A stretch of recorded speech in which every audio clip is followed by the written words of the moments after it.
Hi viewers, Voyager 1 மற்றும் Voyager 2 ஆகிய இரு விண்கலங்களும் இந்த 2025 தமது இறுதி கட்டத்தினை நெருங்கிக் கொண்டிருக்கின்றன. அதாவது பூமியுடனான அவற்றின் தொடர்பை அவை இழக்க உள்ளன முற்றுமுழுதாக என்பது ஒரு கசப்பான உண்மையாகும். இந்த இரண்டு விண்கலங்களும் உண்மையில் எங்கும் தொலைந்து போக மாட்டாது. எத்தனை கோடிக்கணக்கான ஆண்டுகள் ஆனாலும் அவை விண்ணில் பயணம் செய்து கொண்டே இருக்கும். ஆனால் அவற்றில் பொருத்தப்பட்டுள்ள நியூக்ளியர் எனர்ஜியுடனான பேட்டரி தீர்ந்து விடுவதனால் இந்த 2025 அல்லது அதற்கு பிறகு குறுகிய காலத்தில் பூமியுடனான அனைத்து தொடர்புகளையும் இழக்க உள்ளன என்பது ஒரு வருத்தத்துக்குரிய செய்தியாகும். இதை பற்றி தொடர்ந்தும் தெரிந்து கொள்ள இந்த வீடியோவை தொடர்ந்து பாருங்கள். 1977 ஆகஸ்ட் மற்றும் செப்டம்பர் மாதங்களில் Voyager 1 மற்றும் 2 ஆகிய இரண்டு விண்கலங்களும் ஏவப்பட்டன மற்றும் அவை 4 முக்கியமான பிளானட்ஸ்களான ஜூபிட்டர், சாட்டர்ன், நெப்டியூன் மற்றும் யுரேனஸ் ஆகிய கிரகங்களை ஆராய்ந்தன என்ற விவரங்களை நீங்கள் அடிக்கடி கேள்விப்பட்டிருப்பீர்கள். எனவே அவற்றை பற்றி கூறி மேலும் உங்களை போரடிக்காமல் இப்பொழுது அவை எங்கே இருக்கின்றன இந்த விவரத்திற்கு நேரடியாக செல்வோம்.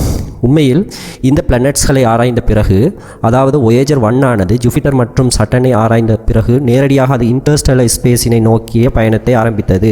Voyager 1இன் ட்ரஜெக்டரி எனப்படும் அந்த பாதையானது, விண்ணில் பயணிக்கும் பாதையானது நெப்டியூன் மற்றும் யுரேனஸ் கிரகங்களை நோக்கி செல்லவில்லை. Voyager 2 மட்டுமே நெப்டியூன், யுரேனஸ் கிரகங்களை நோக்கி சென்றது. பின்னர் இந்த இரண்டு விண்கலங்களும் வெவ்வேறு பாதைகளில், ட்ரஜெக்டரி எனப்படும் பாதைகளில் பயணிக்கத் தொடங்கின. அவ்வாறு பயணித்துக் கொண்டே இருந்தபோது 2012ஆம் ஆண்டு ஆகும்போது Voyager 1 விண்கலமானது இந்த சூரியனில், அதாவது சூரியனின் ஆற்றல் காணப்படும் கடைசி பகுதியையும் தாண்டி அது இந்த இன்டர்ஸ்டெல்லர் ஸ்பேஸில் புகுந்துவிட்டது 2012.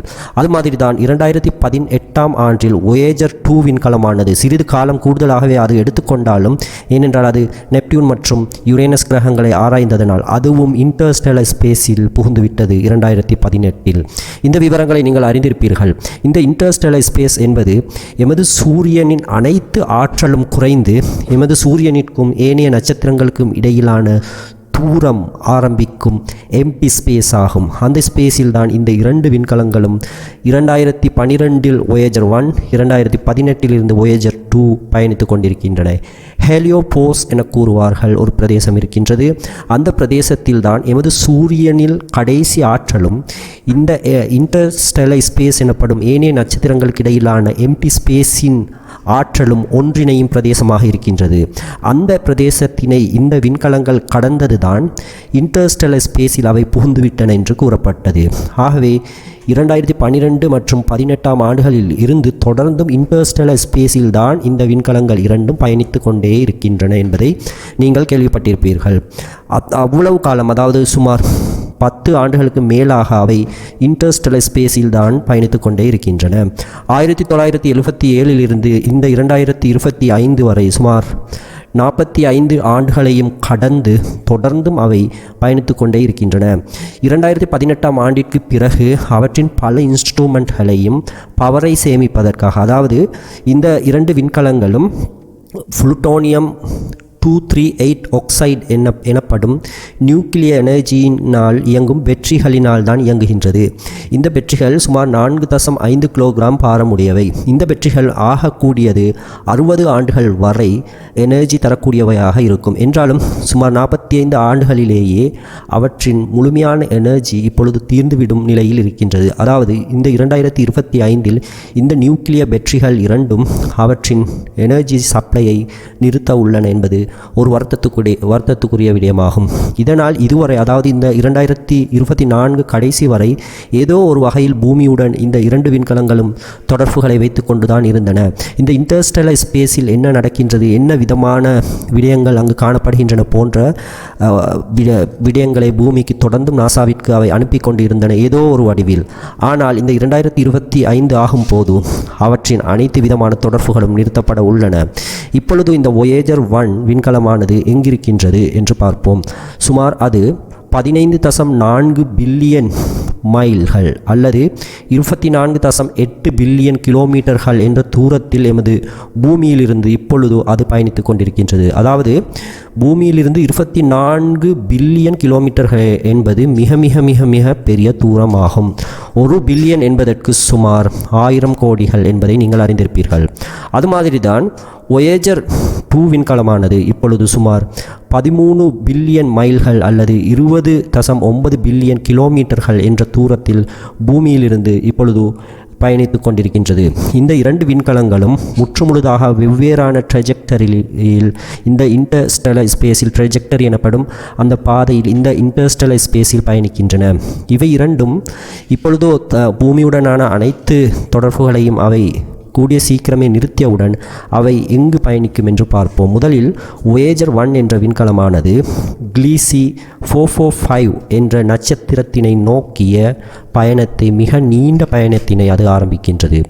இது இவ்வாறே சென்று கொண்டிருந்தால் Voyager 1 விண்கலமானது இந்த Gliese 445 என்ற நட்சத்திரத்தை நோக்கி தான் பயணிக்கும். அந்த நட்சத்திரத்தை நோக்கி பயணிக்கும் என்றால் அந்த நட்சத்திரத்தை அதை தொட்டுவிடாது. அந்த நட்சத்திரத்திலிருந்து பல லட்சம் கிலோமீட்டர்கள் தூரத்தில் தான் அது அந்த நட்சத்திரத்தை கடந்து செல்லும். அவ்வாறு அது கடந்து செல்ல வேண்டுமென்றால் எவ்வளவு நாள் எடுக்கும் தெரியுமா? ஆக குறைந்தது சுமார் 40,000 ஆண்டுகள். ஏனென்றால் இந்த Gliese 445 என்ற அந்த நட்சத்திரமானது எமது பூமியிலிருந்து சுமார் 17 ஒளியாண்டுகள் தொலைவில் அமைந்திருக்கின்றது. அப்பொழுது யார் கண்டார்கள்? ஏலியன்கள் அங்கு இருந்தால் இந்த Voyager 1 விண்கலத்தினை ஏலியன்கள் பிடித்து ஆய்வு செய்யவும் கூடும். ஆனால் ஏற்கனவே நாம் கூறியது மாதிரி இவை பூமியுடனான தொடர்புகளை இழந்துவிட்டாலும் இந்த விண்கலங்களுக்கு எதுவும் நடைபெற மாட்டாது. ஏனென்றால் விண்ணில் எதுவும் மோதாவிட்டால் அவை தன் பாட்டில் எத்தனை கோடி ஆண்டுகள் என்றாலும் சென்று கொண்டே இருக்கும். இப்பொழுது பார்ப்போம் Voyager 2 எங்கு செல்கின்றது என்று. அது இன்டர்ஸ்டெல்லர் ஸ்பேஸில் இவ்வாறே பயணித்து கொண்டிருந்தால் இன்னும் சுமார் 40,000 ஆண்டுகளில் அது சென்றடையும் நட்சத்திரம்தான் ரோஸ் 248 என்ற நட்சத்திரமாகும். இது பூமியிலிருந்து சுமார் 10.3 லைட் இயர்ஸ் தூரத்தில் அமைந்துள்ளது. இந்த ரோஸ் 248 என்ற நட்சத்திரத்தை நோக்கிய மிக நீண்ட பயணத்தினை இந்த Voyager 2 விண்கலம் மேற்கொள்ளும். அதே வேளையில் Gliese 445 என்ற நட்சத்திரத்தினை நோக்கிய மிக நீண்ட பயணத்தினை இந்த Voyager 1 விண்கலம் மேற்கொள்கின்றது. ஆனால் நாம் நினைப்பது மாதிரி இந்த 2 விண்கலங்களும் இந்த நட்சத்திரங்களை மிக நெருங்கி செல்ல மாட்டாது. இந்த நட்சத்திரங்களில் இருந்து மிக மிக தூரத்திலேயே அவை இந்த நட்சத்திரங்களை கடந்து செல்லும். ஆகவே அதுவரை இத்தனை 40 ஆக குறைந்தது சுமார் 40,000 ஆண்டுகள் ஆகக்கூடியது, இலட்சக்கணக்கான மில்லியன் கணக்கான ஆண்டுகள் அவை இவ்வாறு பயணித்து கொண்டே இருக்கும். அவை இவ்வாறு பயணித்து ஆக குறைந்தது 40,000 ஆண்டுகளில் தான் இந்த அருகிலுள்ள இந்த நட்சத்திரங்களை அவை அண்மிக்கும். எனவே தொடர்ந்தும் அவை இந்த பயணத்தை மேற்கொண்டு எல்லையற்ற இந்த இன்டர்ஸ்டெல்லர் ஸ்பேஸில் பறந்து விரிந்த ஸ்பேஸில் எல்லையற்ற பயணத்தை தொடர்ந்தும் மேற்கொண்டு கொண்டே இருக்கும் என்பதே உண்மையாகும். ஆகவே இந்த வீடியோவின் ஊடாக இந்த Voyager விண்கலங்கள், நீங்கள் அதிகமாக கேள்விப்பட்டிருக்கும் இந்த Voyager விண்கலங்களின் இப்போதைய 2025 நிலைமை என்ன?